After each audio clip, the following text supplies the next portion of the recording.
Assalamu alaikum mekендештер.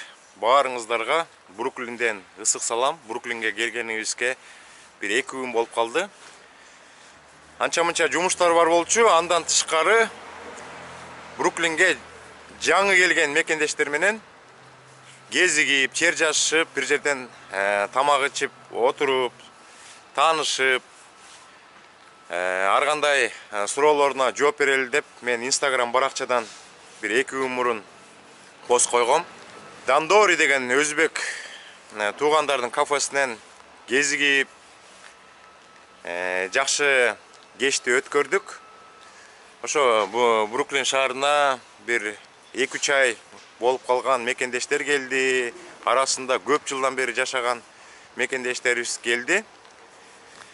Ушул райондон көчөгүнө гостиница снимать эткенбиз 2 күнгө. Кудай буйруса, эртең жолго чыгабыз, Агаяны көздөй. Гостиницанын парковкасы жок экен.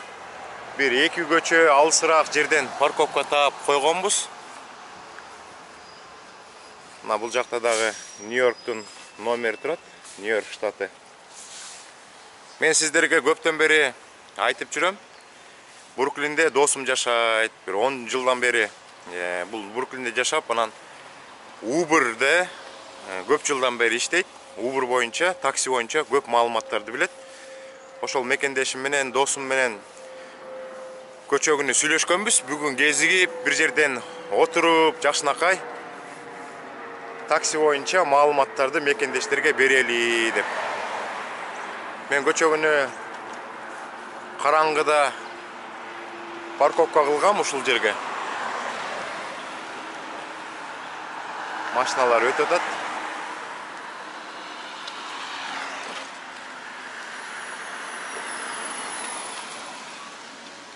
Абдан кир район экен. Азыр сиздерге да көрсөтүп коеюн.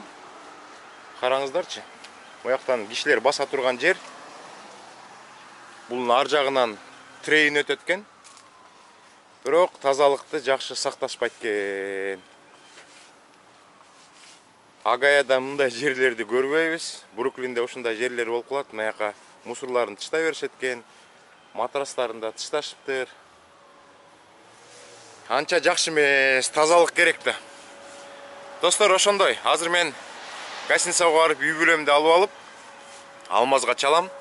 Чалып бир жерден кезигебиз, отуруп, Uber таксиси боюнча жакшынакай маалыматтарды мекендештерге бергенге аракет кылабыз. Анда кеттик, достор.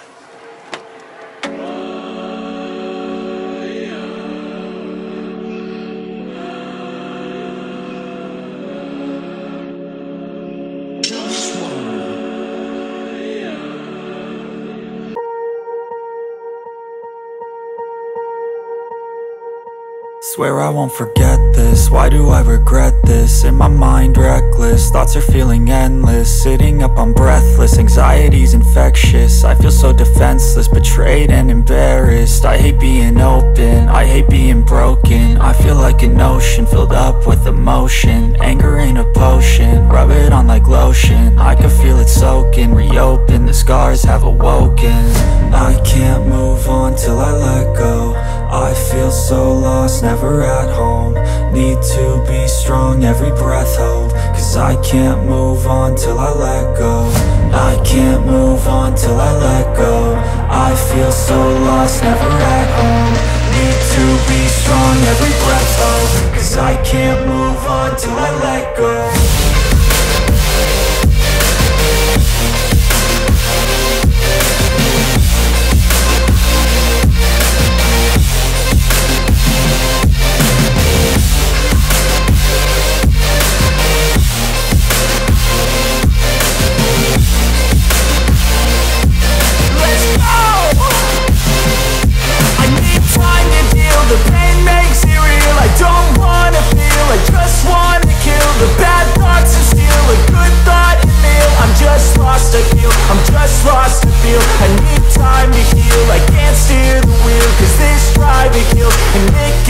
A nice road it feels. I slip off the peel and crash all the steel. Will I ever heal? I can't move on till I let go. I feel so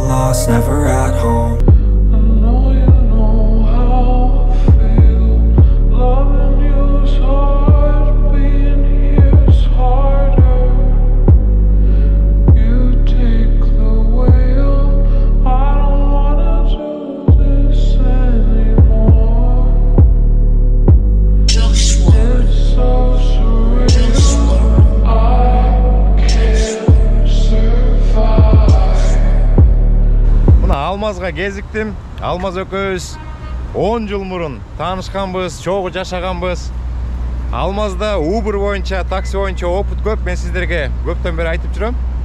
Азыр бир жакшы бир кафеге киребиз. Эманс деген райондо жүрөбүз.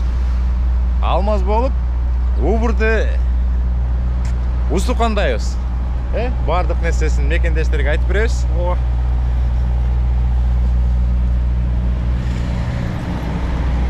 Не деп айтайын? Кудай буйруса, мына бүгүн Алмаз экөөбүз кезиктик. Такси системасында болгон суроолордун баарын талдап чыкканга аракет кылабыз, достор. Салам жердештер, кыргыздар. Менин атым Алмаз. Көп жылдан бери Нью-Йоркто жашайм. Такси индустриясында көп жылдан бери окуп калам. Ошо асты-үстүн баарын көрүп чыккам. Нью-Йоркто көп жылдан. Жакшы барын, эме суроо Алмаз келди, досум келди, эме бакта жердештер суроо деп жардам берчи деп, информация керек болот дегенден ошо. Анда мындай албайлы, мен кыскача суроолорду берип турайын. Ан сен кененирээк жооп бергенге аракет кыла бер, Баягы көптөгөн мекендештер кызыгып сурашат да. Кээ бирөөлөр Кыргызстанда жашайт, кээ бирөөлөр Европада жашайт. Ошо биз Америкага барып калсак, такси системасында иштегибиз келет дейт, же трак системасында иштегибиз келет дейт. Азыр бүгүн такси системасын карап аткандан кийин такси системасына кириш үчүн эмнеден башташ керек? Биринчи айдоочунун күбөлүгүн алыш керек. Жөнөкөй айдоочунун күбөлүгүн алыш керек. Айдоочунун күбөлүгүн алыш үчүн акта деген social security керек, work authorization керек, разрешение на работу да, орусча айтканда. Анан водительский D классты алыш керек. Биринчи D класс алынат. Жөнөкөй класстан D класс менен жөнөкөй легковой машина айдайсың да. Бакта passenger car да, Америкада. D класс алгандан кийин сразу ошол жерден колуң алгандан кийин, D класс колуң алгандан кийин E класска башташ керек. Таксиге өтүш үчүнчү. E класстан E класс менен такси эмес, да бөлөк нерселер иштесе болот да. Мындай кичине трак айдаса болот, кичинекей трактарды айдаса болот. Бокс трактарды. Бокс трактарды айдаса болот. Moving компанияларда иштесе болот, аны менен да бөлөк компанияларда иштесе болот да, где трак керек да. Минивэн айдаса болот аны менен. Спринтер, минивэндерди айдаса болот. E класс менен, E класс менен, аякта, вот, например, минивэн айдасаң болот, между штатами можете работать E класс менен. Мындай болот ба? Биз мурда жөнөкөй право алгандан кийин таксиге кириш үчүн, таксинин окуш үчүн биз 6 ай күтчүбүз, 6 ай күтчүбүз. Анан ошол 6 айды алып салыптыр деп угуп атам да, ошо чынбы? Мурун бар болчу, ошондо 6 ай дегендечи. Анан кийин чоң компаниялар, корпорация, Uber деген корпорация, Lyft, вот эти они все сөз ошо барьерди алып башкан да, что көп батыраак жаңы водительдер, жаңы шопурлар келиш үчүн да, батыраакта, потому что еще мурун англис тилинде берчи. Көп шопурлар, көп адамдар эме лицензиясын бата албай үчүн ошо тилдин да барьерин алып салган да. Азыр орусча эле тапшырсаң болот да экзамендерди. Тилинде берсе болот да, бөлөк да Кытай тилинде берсе болот. Өзүнүн кайсы тилди билсе, жакшы ошо тилинде берсе болот да. Азыр абдан сонун болуп калган турбайбы? Биз деген мурда жаңы келген учурда жөнөкөй право алыш үчүн дагы бир 2 жылча убакыт жоготчубуз да, жана social болуш керек болчу, разрешение на работу келиш керек болчу. Азыр көптөгөн мекендештер келип атат. Келип туруп эле 1-2 жумадан кийин эле жөнөкөй право алып коюп атышат да. Аны алып туруп эле сразу анда таксинин окуусун баштаса болот экен, Анда жок, эме social security керек. Ал мен жөнөкөй күбөлүктү D класста, жөнөкөй D классты аны жеңил алыш да. Таксиге кириш үчүн уже social керек болуп калат. Social жок, разрешение на работасы жок керек. Номер социального страхования, да, орусча айтканда. Анан разрешение на работасы жок, кире албайт турбайбы Uber'га? Это как да, social номер социального страхования, это как идентификационный номер. Ал номер менен налог төлөсөң, ал номер менен жумушка ошосоң, любой жумушка ошо, не только такси, любой жумушка ошосоң, ошо номер менен силерге айлык төлөйт. Ошо номер менен барып компания ачсаңар болот, үй аласыңар, сатып алсаң ошо номер менен, ошо номер менен барып кредит аласыңар. Историянын баары ошо жака кирип турат. Жазылат да ошо номер менен. Криминалдык историялар баарлар жазылат, бар кандай бүт бар жазылат да, түшөт да, номердеги системага киргизгендечи.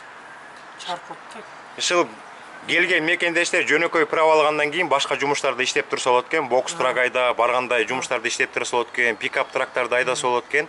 Бирок таксиге кириш үчүн баары бир social security карта, анан ворку болмоюнча Uber'га кире албайт экен, Разрешение на работу. Керек разрешение на работу алгандан кийин аны менен барып social security аласың. Жок, ошо эки карточка болгондон кийин анан таксиге окуса болот экен тыйылсага. Анысы жок, окуганга болбойт. Анан ошо тыйылсыны окуш үчүн эмне кылыш керек? Башыбыздан өткөн да, мен дагы тыйылсы права алып, бирок бир да күн иштеген эмесмин. Ошо баардык документтер бар, эми тыйылсынын окусун окуш керек. Эмнеден башташ керек? TLC центрге барасыңар. Ошо TLC такси центрге барасыңар, ошо жерден силер маңдайыңарга баардык требования документтерин баарын берет. Эмне алып келиш керек, эмне документтерди алып келиш керексиңер да. Там эмне экзамен, там драг тест бериш керексиңер, тест на наркотиков бериш керексиңер. Окуу ошо такси центрдин школуна барып окуш керексиңер. Аяктан экзамен бересиңер. Дагы үчүнчү документ 6-часовое вождение курса должны пройти. Теоретический, да, это не физический, а теоретический курс учиш керексиңер. Ошону там $50, $100 төлөйсүң.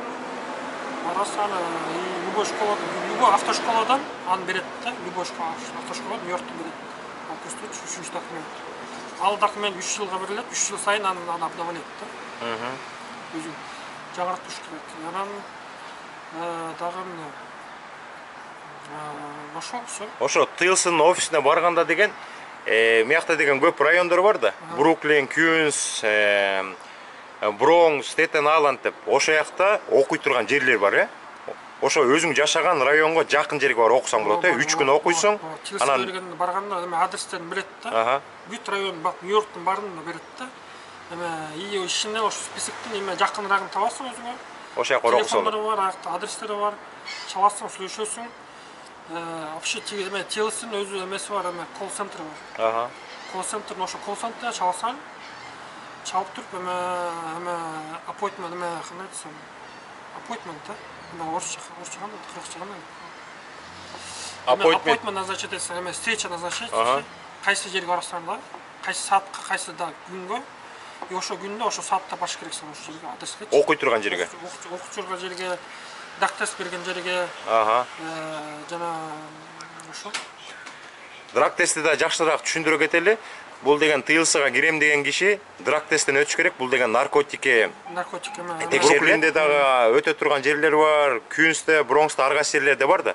Ошол жака баягы аппоинтмент менен барып, анализдерин бүт баарын тапшырып, $26 төлөйт болуш керек. Ошону төлөп бүткөндөн кийин анан тыйылсынын ушу драг-тестин жылына бир жолу тапшырып туруш керек, Жыл сайын жылдын башында бир сурайт да. Жылына бир жолу тапшырып туруш керек. Анан могу Брайтон-Биштин жанында бир школа бар го. Мен да ошол школаны бүткөм да. Сен да, по-моему, ошол школду бүткөн болуш керек, Эмне деле окуунун аты? Кингсборо колледж. Кингсборо колледж. Кингсборо колледж это не такси школа, это вообще полноценный колледж. Бирок ал колледждин ичинде эмеси бар. Ошо такси окуткан школасы бар ичиндечи. Там комната арендуют, просто работают там сами, да, отдельно, да.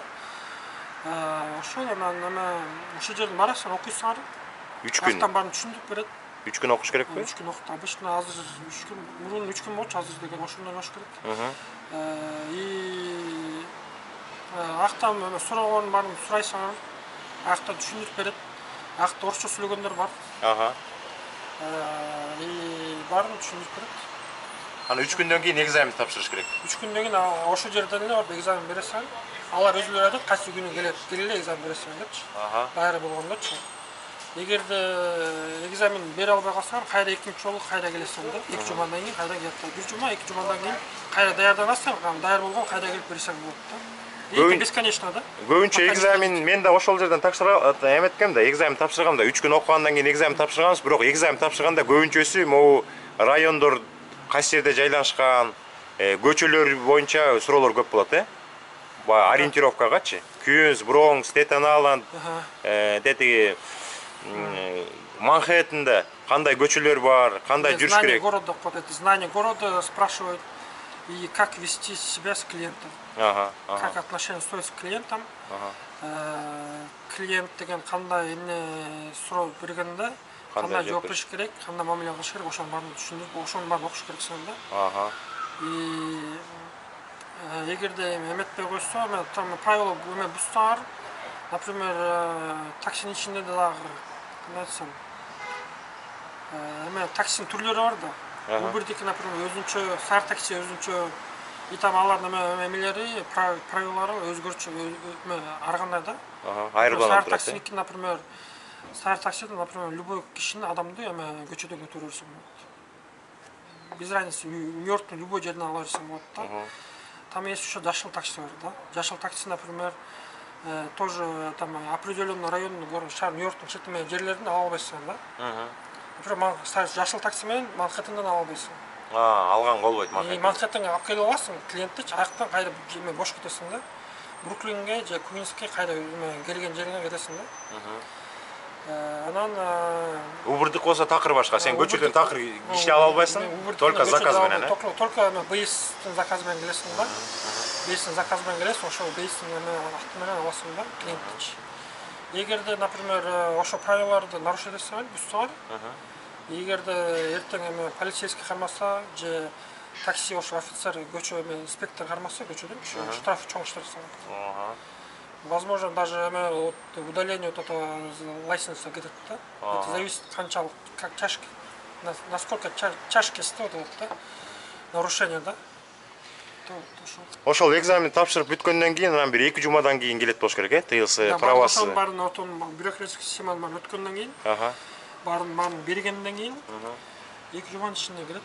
Права келет. Ten business day дейт, ten business day. Анан жумушка орнош керек. Көптөгөн мекендештер башында машиналар жок да, менчик машиналар жок. Анан ошол таксилерге барып, компания драйвер болуп орношушат да. Уберге барса болот, лифтке барса болот, көптөгөн. Эгерде өзүңөр машиналар жок болсо, бакта деген толтура аренда алчу компаниялар бар. Аренда. Там мелкие есть, большие есть, средние есть, их там сотни, да. Там по интернету можно легко найти, да, через Google. Там есть сайт определенный, вот эти рекламные сайты есть, аренда, да, такси машиналарын. Машинаны арендага алып алып, анан иштеп жүрө бересиң. Там Google'га жазсаң, чыгат деп атылыч. И там любой жаккан жериңерге, жаккан машиналарды алсаңар болот, сөйлөшүп, контакт заключаете и берете, работаете. Но потом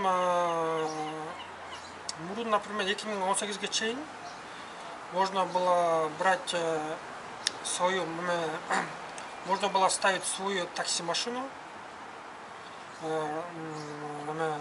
на свою машину брать лицензию для своей машины, да, такси-лайсенс, да, для машины. Сен өзүңдүн менчик машинаң бар, ошого деген тыйылсыдан номер аласың да, тагасың дагы иштеп жүрө бересиң. Можно было тогда. Ошону канчанчы жылдан бери токтотуп койду? 2018-де токтотуп коюшту да. Ошо 2018-ден кийин уже никто сейчас можно брать, только можно инвалидный машиналарга можно алса болот, и электромашиналарга алса болот. Tesla электромашиналар, Tesla деген полностью 100% электромашиналарга алса болот да, номер такси номердечи. Tesla номерди алса болот. Калган машиналарга нет. Бензиновый эмес, солярка, гибридныйларга нельзя да. Алган болбойт э. Разрешение нету да. Ошо.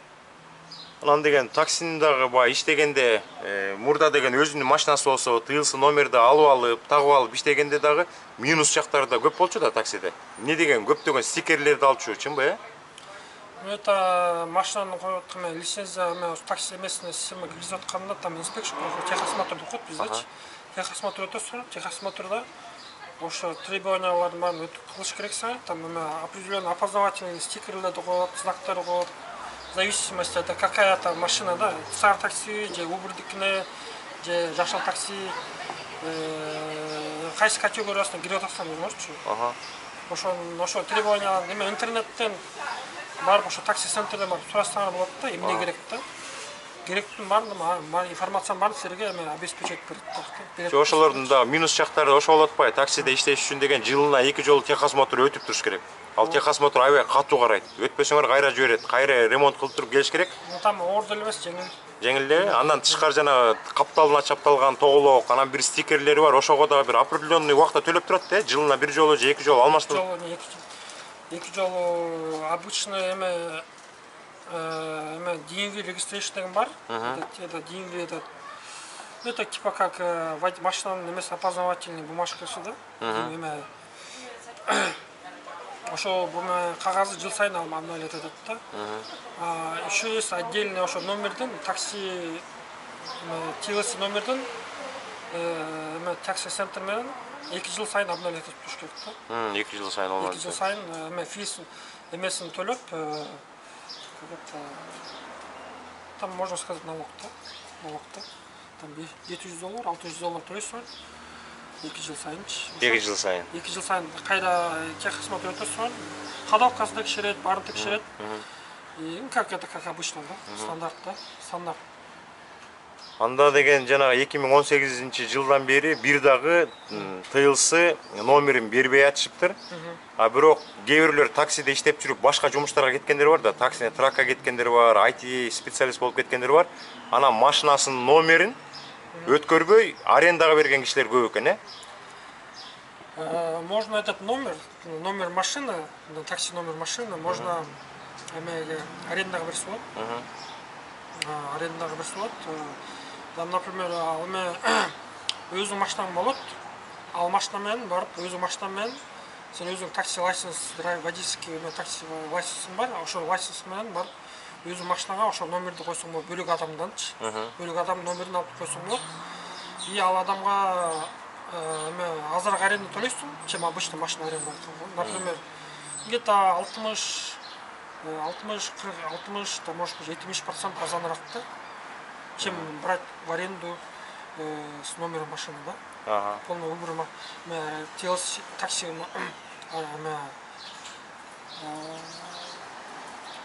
арзаныраак болот да. Ошо уккамда ошо кээ бирлер баягы тыйылсы номерди колдонуп жүрүп, анан башка жумуштарга кетип, ошол тыйылсы номерин башка кишилерге жарым жылга, 1 жылга, 2 жылга аренда коюп коет экен да, ай сайын где-то $450-500 алып беришет экен, пайдасы болот экен да. Жакшы. Дагы эмнелерди айтсак болот? Дагы эмнеси бар? Эмне жакшы жактары бар, эмне жаман жактары бар? Uber'да иштеген жеңилби, оорбу? Кандай условиялары бар, жанагындай требованиялары бар? Uber'да, например, любой убакытта иштесең болот. 24 саатта, 7 күнү, 7 неделю. Любое время, когда ты свободен, ты можешь выходить, работать на любое количество времени, 1 саат, 2 саат, 10 саат. Например, таксиде, Uber'да максимум можно работать күнүнө 10 саат. Күнүгө 10 саат иштейсиң болду. Андан кийин уже онлайн чыга албайсың да. 10 саат бирок клиент менен болуш керексиң да. 10 саат бирок физически 10 саат клиент менен жүрө албайсың, физически это невозможно да. Ну там физически клиент менен где-то 5 саат төлөйсүң. 6 саат төлөйсүң. Всё. Жумасына где-то 60 саат да. Жумасына 60 саат эле иштей алат экенсиң да, Uber'да жүргөндө. Это как вот так сактоодо, тракта да ушундай. Тракта дагы ошондой ограничение бар да. Бирок жанагы Uber'да иштегенде дагы бир ограничениялар бар да, жанагы салон деген таза болуш керек, бир салфеткалар, кол тазалаган салфеткалар болуш керек. Это смотря какая категория. Есть там жөнөкөй категориясы бар, есть лимузинный категория да. Лимузинде там салфетка, суу, муу, там аябай эмелерди строго соблюдать да. Тазалыкты аябай строго соблюдать. Жөнөкөй категориясында там не так уж пожеланным, там тазалыкты кармаш керек машинанычы. Но там вот эти салфетки, суу, муу, это не обязательно. Не обязательно. Бирок телефон менен сүйлөшпөш керек. Клиенттин көзүнчө дегендер да бар, Ну это для всех это. Для всех. Не только для таксистов, для обычных людей тоже нельзя, да? Это бешпоинт, это один из самых грубых нарушений, да? Разговаривать по телефону за рулем. Нью-Йорк считает самым грубый, да?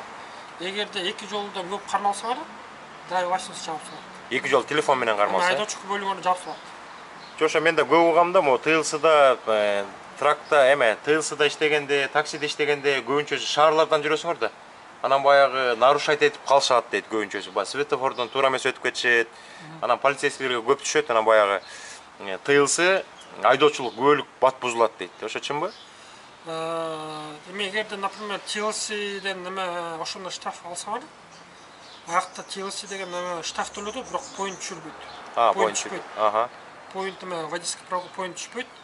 А эгерде мында DMV полицейскийден, городской полицейскийден штраф алсаңар, тикет алсаңар, Андан уже point түшөт да. Андан уже адвокат жалдап, адвокат менен немесе болот. Адвокат менен соттошосо, сот адвокат кандай жардам берет, кандай да, это уже адвокат от суда зависит, как все пойдет дело, да. Это уже не бизден эметпейт да. Көз каранды эмес, бизден көз Бизден каранды. Адвокат кандай чечип берет, кандай жол табат, аны чечиш үчүн. Адвокат, например, интереси где-то $200-250 төлөсүн адвокатка. Ар кандай, там где-то сейчас 200-250, раньше было $150, некоторые брали. Где-то в среднем $250, да, $250 төлөсүн да адвокатка. Бир эле тикет үчүн. Ошо. Жакшы. Мен дагы тыйылсы правасын алгам. Өзүм тыйылсыда иштебесем дагы жыл сайын медосмотрдан өтүп турчумун. Бир да жолу иштеген жокмун да. Анан сразу эле тракка кетип калгам. Мага жакпаган жери сен постоянно клиенттер менен болосуң, өзүң каалаган нерселерди жасай албайсың да таксиде жүргөндө. А трактын жумушу башка да. Каалаган жерден токтойсуң, каалаган жерден уктап жатып аласың. Таксиде каалаган жерде жүрөсүң? Жок, каалаган жерде жүрөсүң, бирок эми клиенттер менен жүргөндө клиент всегда прав дегендечи. Сен бирөөлөр менен жүрөсүң да. Алар айда дейт, айдайсың, өзүң каалаган жерден токтой албайсың. Постоянно ушундай да. Мага ошо нерсе жакпай, мен тракка кетип калгам, трактын жумушу башкача да. Артыңда спальник бар, каалаган учурда жатып аласың, каалаган учурда айдайсың дегендечи. Эч ким сени командовать этпейт. Айтсам, клиент точка А, точка Б'га жеткиш керексиң, точка Адан точка Б'га все, да. И каким ты образом ты будешь это делать, это твое дело. Это клиент эмете албайт, ага, киргизе албайт. Эгерде, например, тура эмес, аябай узун тура эмес жол менен алып барып калсаң, анда деген клиент имеет право ошо сен да эгерде Uber болсо Uber менен English adjustment да. Adjustment, орусча айтканда это оспаривать может. Можно спорить, можно спорить. Акчасын төлөбөйүн деп чыгышы мүмкүн турбайбы, э? Мен туура эмес жеткизди дегенсиз, э? Там и Uber эсептеп берет. Uber эсептеп берет. Даже ошо такси центрда сайтында кирип, ошо сайтында эсептеп салат да. Например, точка Адан, точка Анын адресин киргизсең, точка Б'нын адресин киргизсең, такси центрда сайтында эсептеп берет канча точно акча чыгат да, Uber'дин прайсы боюнчачы. И сар таксиники кандай эмес. Сар таксиде, например, аякта деген калган жол менен барасың. Аякта аны деген эч ким контролировать эте албайт. Это бул кандай автономный да булчу. Жумушта сар такси. Ооба, сар таксиге да түшүп калдык да. Сар таксиде счетчик менен иштейт да, счетчик менен. Канча жүрсө, ошончо акча көп төлөп каласың. Эми алар куулук кылышы мүмкүн да, узун алысыраак жолдор менен жүрүп коюшу мүмкүн да. Ооба, ар кандай. Аякта более эркиндик көбүрөөк да. Аякта деген клиент жакпай калса деле клиентти можно даже сөгүп башлап можно да. Все да. Там есть сар таксиде специальный стена есть, барьер есть. В случае нападения клиента, да? А, например, Uber'да андай жок. Жок, анын бир чети бар да, тиги сар таксиде деген сен деген билбейсиң да кимди алып атасың, кимди алып атасың, көчөдөн алып бересиң. Uber'да болсо уже ал деген карточка менен төлөнөт, данныйлардын баары сакталып калат. Анан ал заказ берген кишилер да коркот да. Менин информациям бар деп. Ошондой экен да, таксиге кирип иштесе болот экен. Көптөгөн мекендештер иштеп жүрөт, биз дагы көрүп калабыз. Uber'га отурганда дагы бизди да жеткирип калышкан мекендештер. Иштесе болот экен, анда аракет кылыш керек экен, жөнөкөй права алыш керек экен, андан кийин тыйылсы права алыш керек экен. Анан такси жумушунда иштесе болот экен. Закондорду эметпеш керек да, нарушение этпеш керек да. Ошону да нарушение текшерет таксичи, такси кирип аткандачы. На криминальную историю проверяют. И эгерде криминал арест болуп чыгып калса, бирде болуп чыгып калса, жабылбаган иш болуп калса, ошо чыгат да. Чыгат. Анда иштей албай калат, э? Иштей албайт, ошону жаапыш керексиң. Жаап келгенден кийин, ошондон кайра регистрация өтүп, анан кийин кайра ишин процесс уланып кетет. Уланып кетет экен, э? Жакшы, анда эмне кылабыз анда? Анча-мынча болсо дагы мекендештерге маалымат бердик го деп ойлойбуз. Анда ушу менен бүтүрөлбү кыскача видеобузду? Салам жердештер. Кош келиңиздер. Мейлиңиздер достор, анда ушундай кыскача видео болду. Анча мынча болсо дагы мекендештерге маалымат болдуго деп ойлойбуз. Достор, убакыттан пайдаланып Алмазга рахматымды айтып коеюн, ыраазычылыгымды билдирип коеюн. Өзүнүн убактысын бөлүп, мени менен кезигип, такси системасы боюнча өзүнүн болгон ойлорун айтып берди. Мен бул видеону жыйынтыктардын астында дагы бир жолу өзүмдүн оюмду айтып, анан жыйынтыктайын деп чечтим. Баарыбыз билдик, Америкага келгенден кийин жөнөкөй жеңил машинанын айдоочулук күбөлүгүн алганга аракет кылыш керек экен. Биз мурда келген учурда жөнөкөй права алыш үчүн бир 2 жылча күтчүбүз. Бизге Social Security карточкасы жана разрешение на работу деп коет, жумушка уруксат берүүчү карточканы алгандан кийин гана жеңил машинага экзамен тапшыра алчубуз. Азыр система кичине башкача болуп калыптыр. Америкага көптөгөн мекендештерибиз келип атат. Бул жактан 2 жыл күтпөй эле 1-2 жумадан кийин жанагы Брайтан Биште саткан мен сиздерге Instagram баракчадан көрсөттүм. Ошол брошюрка менен орус тилинде даярданып, анан ДМВга барып, определенный point чогултуш керек экен. Бир 5-6 point чогултуш керек экен. Ага Кыргызстандын паспорту жарайт экен, банковский жана карточка жарайт экен. Баягы жашаган жердин били ошентип бир 5-6 point чогултуруп эле экзамен тапшырып атышат. Ошол экзаменди тапшырып бүткөндөн кийин мурдакы учурда биз 6 ай күтчүбүз. 6 айды өткөргөндөн кийин гана таксиге экзамен тапшырып, жана ТЛС правасын алып, Нью-Йоркта таксиде иштей алчубуз. 2018-жылдан баштап деди го Алмаз. Ал баягы 6 ай күтө турган убакытты алып салыптыр. Азыр жөнөкөй права алгандан кийин эле мекендештер ТЛС таксисине тапшырып таксиде иштесе болот экен. Бирок бир жери бар экен. Жөнөкөй права алгандан кийин таксиге тапшырыш үчүн жанагы эле биз айткан разрешение на работу на Social Security карточкасы керек экен, достор. Ошол карточкалар болгондон кийин ТЛСнын офисине барыш керек экен.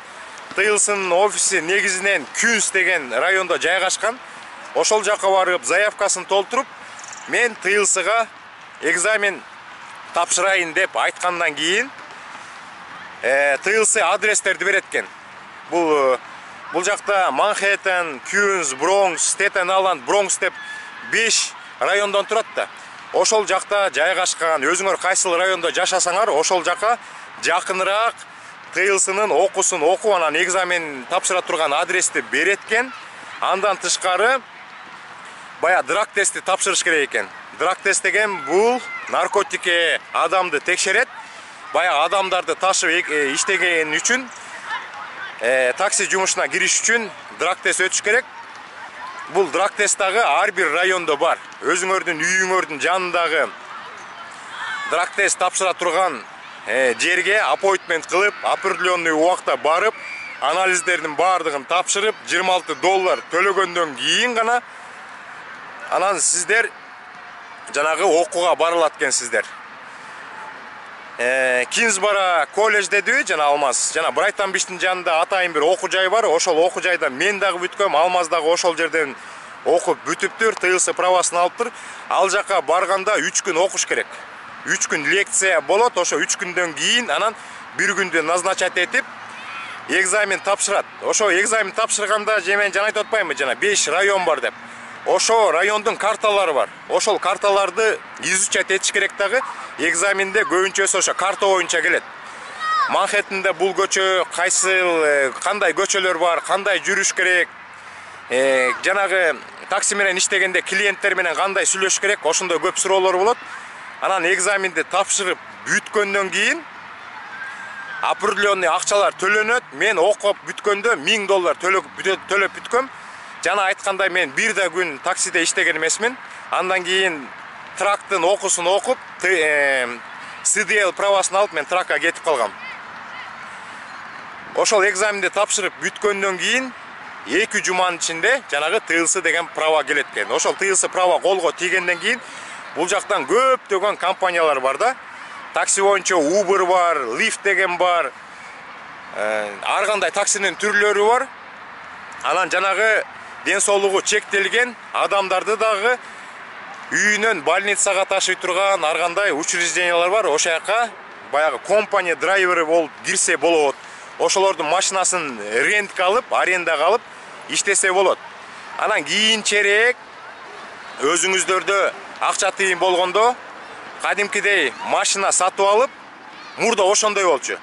Машина сатып алып, анан баягы тыйылсынын офисине барып, тыйылсы деген номер алыш керек болчу. Ошол номерди алгандан кийин мундагы процесстери абдан оор болчу. Баягы жылына 2 жолу машинаны техосмотрдан өткөрүп, анан ал техосмотрду өткөрүп бүткөндөн кийин көптөгөн стикерлерди алыш керек болчу. Жанагы терезелерге, лобойго, тоголок, квадратты бир стикерлер чапталчу. Ошолорго бир 2 жылда бир алмаштырып, ошолордун баарын алмаштырып алып, анан Uber'де иштесе болчу. Эгер өзүнүн машинасы жок адамдар сары таксиге, жашыл таксиге дагы иштесе болот. Же болбосо Бруклинде, Кингс-Хайвейде көптөгөн орустардын атайын бир компаниялары бар, такси компаниялары бар. Ошо тыйылсы правасы болсо, ошол компанияларга кирип, ошол компаниялардын машинасын айдап дагы иштесе болот. Мурда өзүңдүн машинага тыйылсы номер ала алсаң, 2017-2018 жылдан баштап ошо машинага ала турган тыйылсы номерин токтотуп коюптур. Азыр өзүң машинаң болсо тыйылсы номер ала албайт экенсиң. Ошол жылдары көптөгөн мекендештер, Өзбекстандан келген, Казакстандан, дүйнөнүн ар кайсы булуң булушунан келген кишилер өзүлөрү машина сатып алып тыйылсы номер алышкан.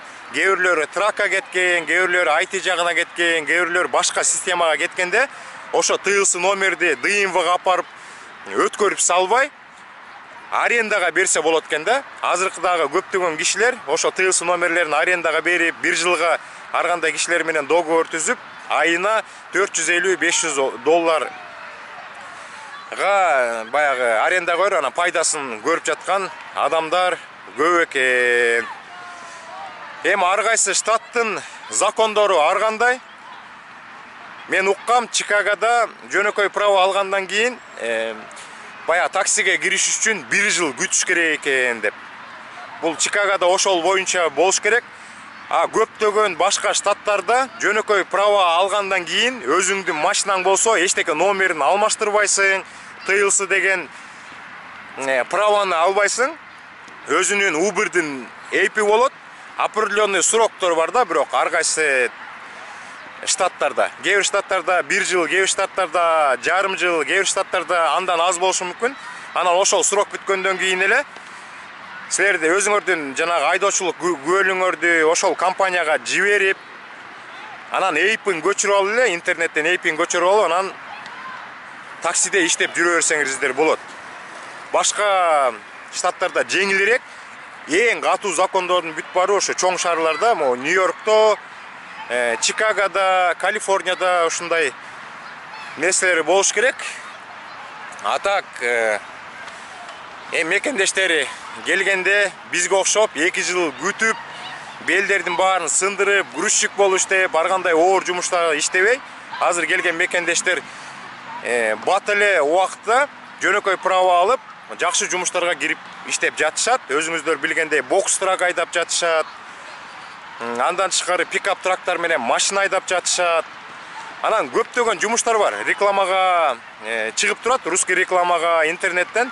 Ар кандай кичинекей ишканалар жөнөкөй право менен жумушка чакырып турат. Например, бир гүл боюнча чоң бизнеси бар бир киши минивендер өзлөрүнүн машинасын дагы айдатып, айдоочуларды чакырат, же болсо реклама берет. Кимдин машинасы болсо, минивени болсо бизге жумушка орнотсоңуздар болот. Эртең менен базага барып, гүлдөрдү алып, анан ошол гүл сата турган жерлерге жеткизесиңер деп. Же болсо жанагы Uber Eats'тин деген, Uber'дын бир Uber Eats деген бөлүкчөсү бар. Ошол жака кирип тамак ташыса болот. Эми көптөгөн жумуштар бар. Ошон үчүн колдон келсе, Америкага келгенде жөнөкөй право алганга аракет кылыңыздар, достор. Жөнөкөй право дагы бул жакта абдан чоң документ болуп саналат. Көп жерге барганда, бая документ сураганда, ошо айдоочулук күбөлүктү көрсөтүп коесуздар. Айдоочулук күбөлүк менен ар кайсы штаттарга учса болот. Ошондой чакан видео болуп калды. Анча-мынча пайда болсо биз сүйүнүп калабыз. Негизинен алганда ошондой достор. Биз дагы азыр жакшынакай жерде турабыз. Мен мурда ушул райондо жашагам. Кичинекей балдарды бул жака алып келип, эс алышып, жумуштан кийин сейилде басышып, элдер көп чогулат. Мына өзүңүздөр көргөндөй, тигил жерде балдар волейбол ойноп атышат, баскетбол ойноп атышат. Мыякта үйүрлөр менен кичинекей балдар ойноп жүрүшөт. Ана могул жерде мен өткөндө бир видеода тартып көрсөткөм. Абдан жакшы жасалыптыр, ремонттон өтүптүр. Баягы плейграунд деп коет Америкада. Кичинекей балдар ойночу жакшынакай жай бар. Ошол жакты мен бир сыйра көрсөтөйүн. Эгер убакыт болуп калса, ушул районду үстүнөн дрон менен учуруп, видеобузду аяктайбыз достор. Мына өзүңүздөр көргөндөй бул жака көптөгөн адамдар, ар кайсы өлкөдөн келген адамдар балдарын алып келип эс алып жүрүшөт. Мына бул жакта мусулмандар да бар, хиджаб кийген аял заты да жүрөт. Бул жака Америкада дин боюнча эч кандай басым жок. Ошон үчүн эч кандай коркпостон Америкага келип, бутуңуздарга туруп, жашоону улантып, кийин биздин Кыргызстаныбызга салымыңыздарды кошсоңуздар болот достор.